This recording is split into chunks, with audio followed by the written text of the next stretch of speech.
warahmatullahi wabarakatuh. Perkenalkan, kami dari kelompok 1 yang beranggotakan Tantri Dwi Lestari, Marsha Sulistia, dan Deni Manarul Hidayah. Pada kesempatan kali ini, kelompok kami akan memaparkan hasil diskusi tentang kurikulum desain. Perkenalkan, nama saya Marsha Sulistia dari anggota kelompok 1. Di sini saya akan menjelaskan tentang desain dari kurikulum. Nah, di sini kita akan membahas bagaimana kita dapat menciptakan kurikulum yang menarik yang kita inginkan, sebuah kurikulum yang mampu menjawab minat dan kebutuhan anak, namun tetap dengan standar yang tinggi. Yang pertama, ada lebih dari sekedar perencanaan. Nah, desain kurikulum ini merupakan desain yang lebih dari sekedar hanya daftar hal-hal yang kita inginkan untuk anak pelajari. Nah, di sini juga terdapat tentang untuk merancang pengalaman yang dibutuhkan anak-anak untuk dipelajari, untuk memastikan bahwa pengalaman-pengalaman itu efektif dan menarik dalam diri mereka sendiri, dan juga jumlah total dari pengalaman-pengalaman itu menambah program yang koheren dan bermanfaat yang akan menghasilkan tujuan yang kita cari. Kurikulum adalah keseluruhan rangkaian pengalaman belajar yang anak-anak libatkan saat mereka melakukan aktivitas di sekolah. Ada 3 pemahaman tentang kurikulum.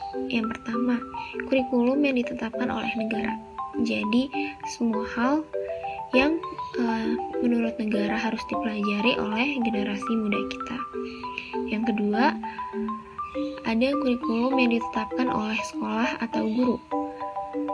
Jadi, mediasi ekspektasi nasional tersebut masuk ke dalam bentuk yang relevan dengan anak di sekolah atau di kelas.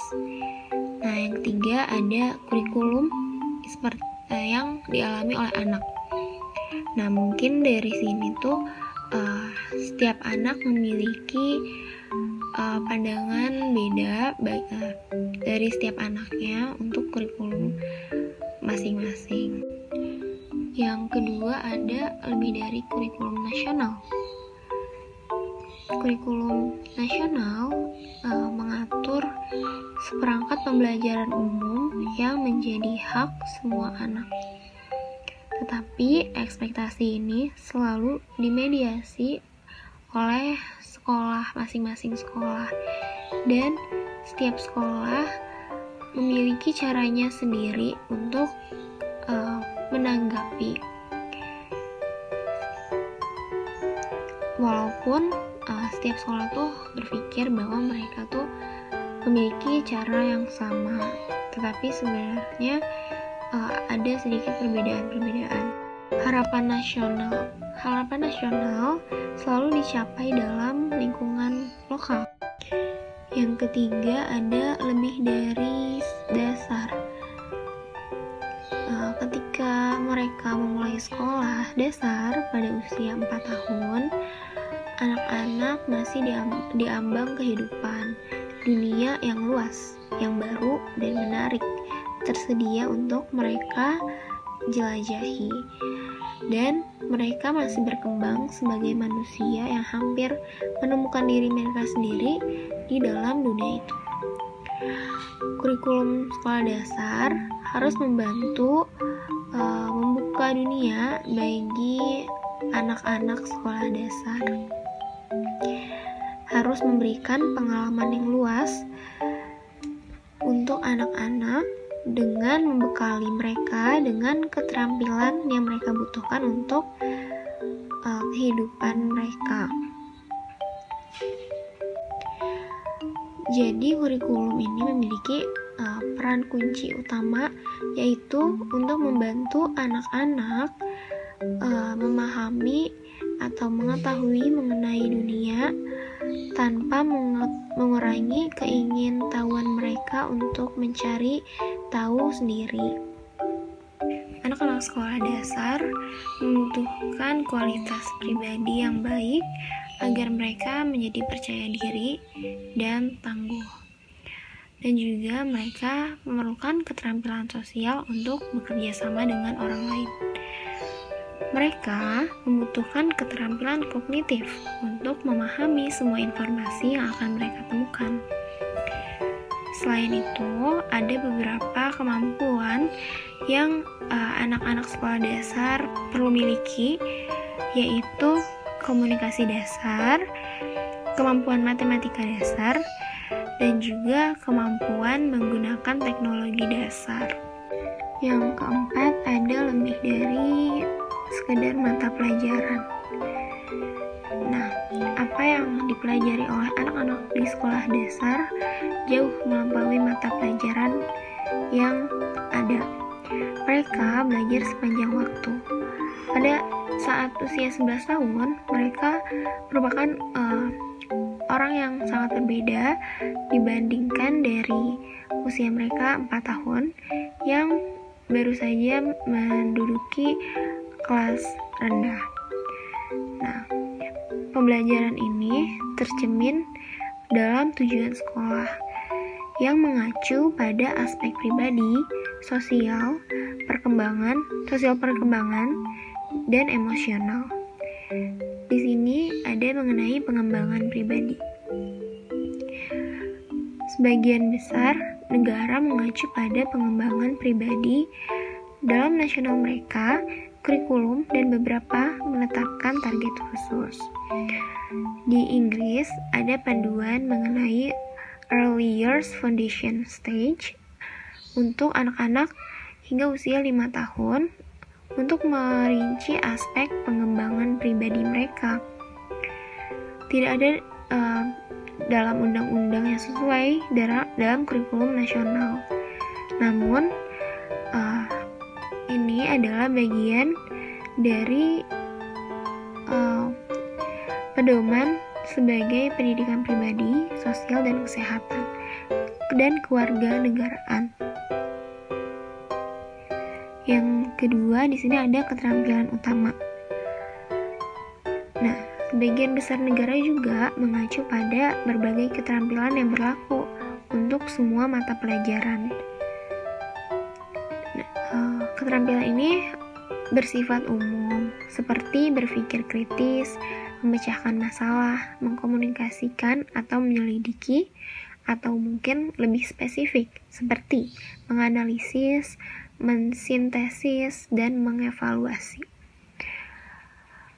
Karena diterapkan di seluruh kurikulum, sering disebut sebagai keterampilan umum atau keterampilan utama. Kurikulum bisa lebih dari sekedar pengetahuan.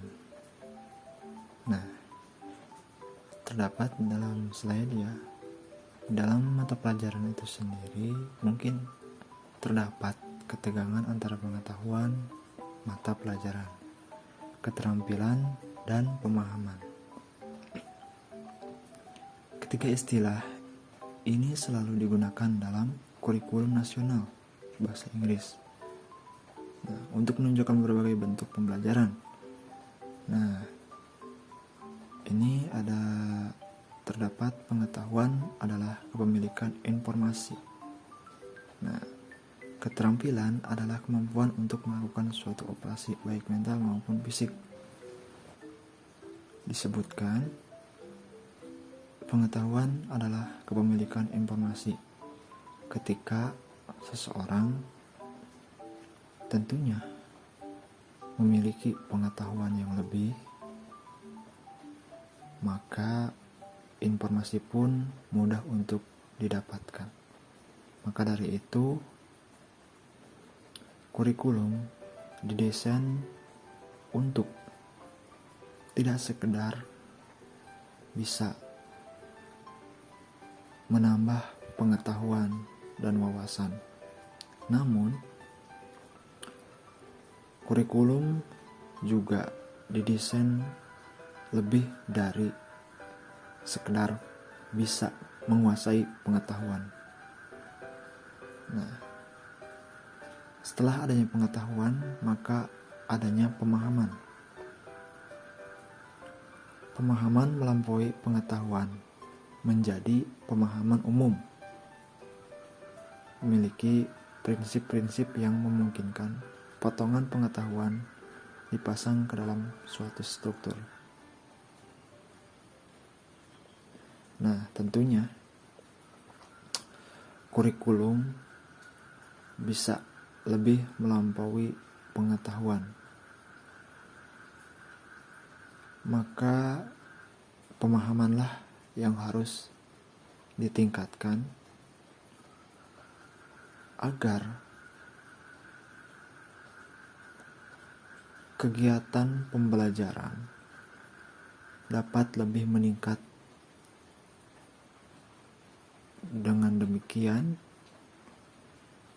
siswa akan lebih mendapatkan informasi yang lebih dan bisa memiliki pengetahuan yang lebih luas.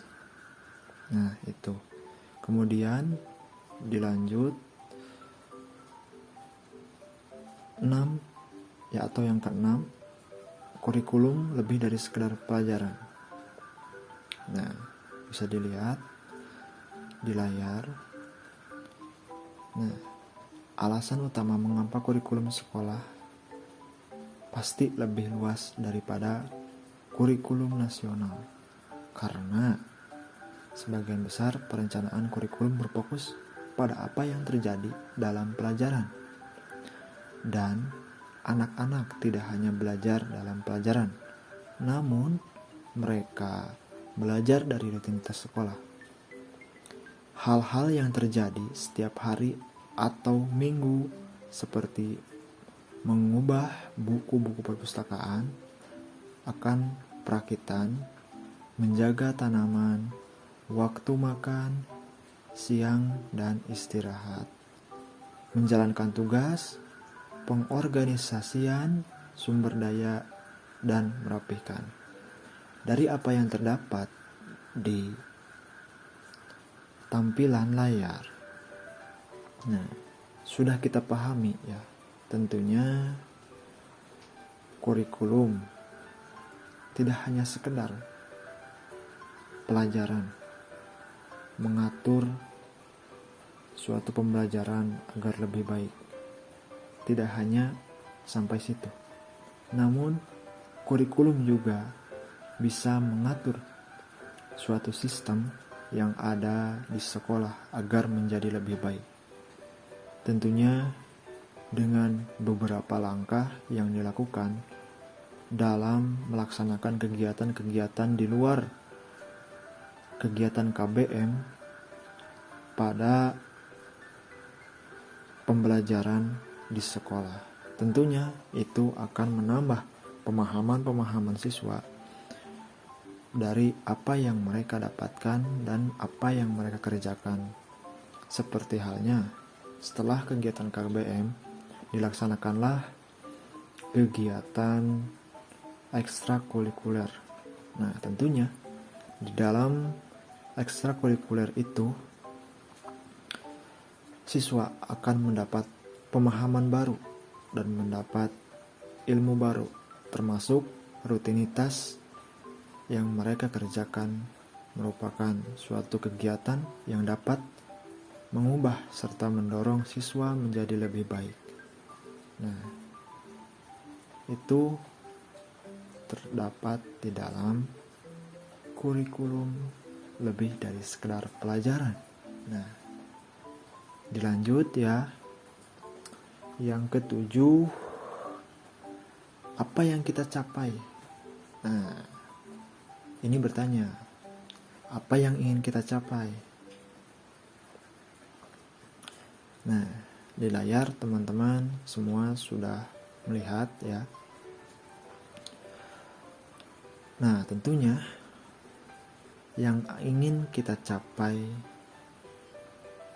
tentunya ingin lebih baik daripada sebelumnya. Nah, adapun 3 tujuan anak-anak. Nah, dalam layar yang tertera yaitu pelajaran yang berhasil, individu yang percaya diri, warga negara yang bertanggung jawab. Tentu ketiga hal ini sangatlah erat kaitannya dan saling berkaitan satu sama lain. Pelajar yang berhasil tentunya ketika seorang siswa berhasil dalam menjalankan pendidikan yang lebih baik, maka akan mengubah pribadinya menjadi pribadi yang lebih baik untuk melihat masa depan yang tentunya banyak sekali tuntutan untuk merubah agar menjadi seorang yang bisa berpegang teguh tentunya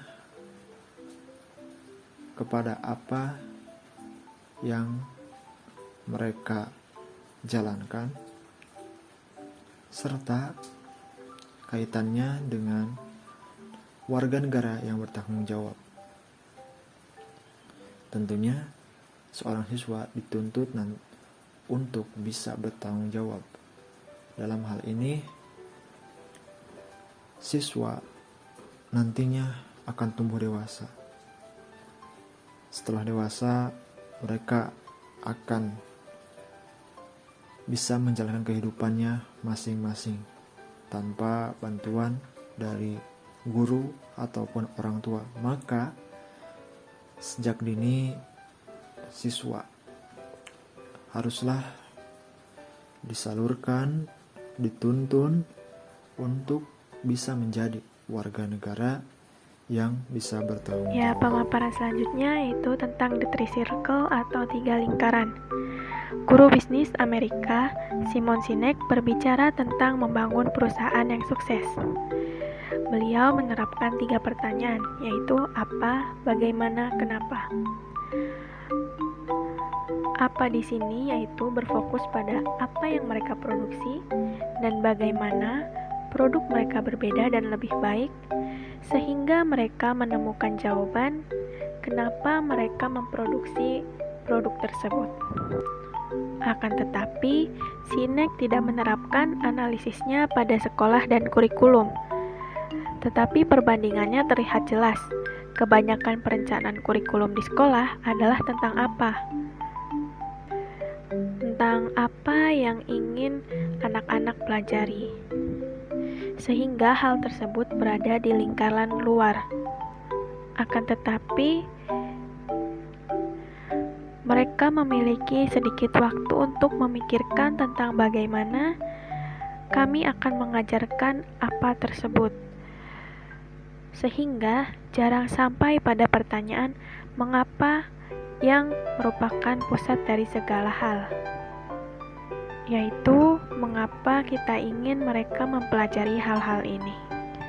Perencanaan kurikulum adalah tentang mengatur apa di lingkaran luar.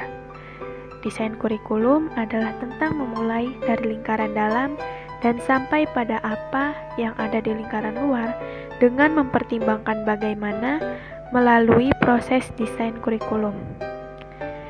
Kita akan sampai pada kurikulum kelas dunia yang memungkinkan anak-anak menjelajahi dunia dan menemukan tempat mereka di dalamnya.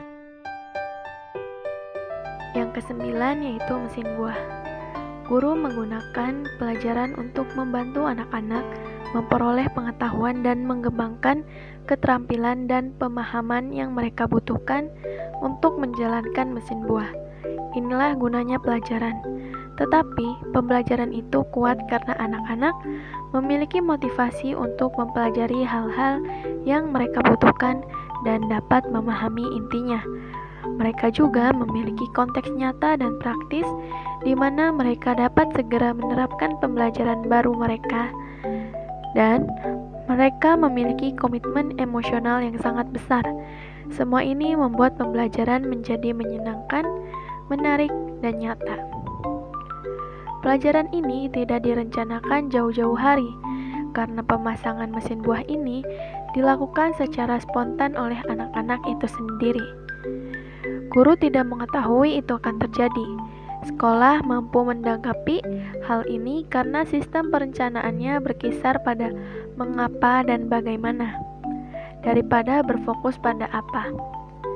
Sistem ini memberi guru fleksibilitas untuk memanfaatkan unsur-unsur apa dalam situasi yang berkembang. Mereka yakin untuk menjadi fleksibel dan memanfaatkan situasi pembelajaran yang kaya karena mereka jelas tentang tujuan mereka dan memiliki sistem untuk memastikan bahwa kurikulum yang fleksibel akan koheren dan seimbang secara keseluruhan. Kita sering berbicara dengan anak-anak tentang kewarganegaraan, tetapi tidak mudah untuk menempatkan mereka dalam situasi di mana mereka dapat membuat keputusan kehidupan nyata untuk kebaikan yang lebih besar dan mengalami aspek kewarganegaraan ini secara langsung. Kekayaan pembelajaran ada pada pengalaman itu sendiri, tetapi dihasilkan oleh kepercayaan diri guru untuk memungkinkan berkembang. Keyakinan datang dari sistem yang tidak hanya mengatur konten, tetapi tentang tujuan yang lebih dalam. Kemudian yang terakhir yaitu lebih dari bab pertama. Hal ini tentang tujuan utama dan sistem desain yang lebih dari sekedar perencanaan kurikulum. Ini tentang serangkaian pengalaman yang dibutuhkan anak-anak untuk mempelajari hal-hal yang kita ingin mereka pelajari guna melengkapi mereka untuk perjalanan hidup. Jika kita ingin mereka mempelajari pengetahuan, keterampilan, dan pemahaman, serta berkembang secara pribadi, emosional, sosial, dan moral sebagai manusia, rangkaian pengalaman itu harus kaya dan variatif. Pada pembelajaran mesin buah adalah contoh pembelajaran yang kaya dan melibatkan keterampilan dan pemahaman serta pengetahuan yang memungkinkan anak-anak untuk mengembangkan keterampilan pribadi dan sosial serta terlibat sebagai warga negara. Ini adalah contoh pembelajaran di luar kurikulum nasional. Pembelajaran di luar pelajaran, di luar mata pelajaran, dan di luar pengetahuan. Tidak semua pembelajaran bisa seperti itu, tetapi ketika beberapa pembelajaran seperti itu, hal itu dapat berdampak pada seluruh kurikulum dan menjadikannya luar biasa. Hal itu bisa membawa anak-anak menjadi luar biasa dan mulai membuka dunia untuk mereka. Setelah sekarang melampaui bab pertama dan membuka sisa buku untuk melihat lebih detail pada apa yang membuat kurikulum di luar kebiasaan.